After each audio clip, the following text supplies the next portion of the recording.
Goal with this activity is to really work the abs.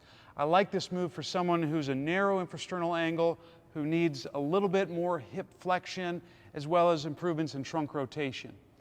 It sounds like someone you're working with, this move's for you. Here's what you're going to do. You need to sit on something to where your knees are higher than your hips, like so. When you're in this sitting position, you want to make sure that you rock back so your weight is on your butt bones without slouching through the trunk, just like that. I'm going to maintain that and face you. From here, you're going to get that rock back. You want to grab a cable.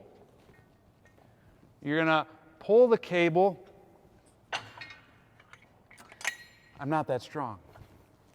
You're going to pull the cable and reach as far forward as you can. So I am slouching and reaching just like this without crunching, right? My chest stays parallel to the wall. From here, you're going to hold this position, let out an exhale, and then you're going to let go of the cable and then catch it just like that. The goal is to make sure that the cable doesn't slam back.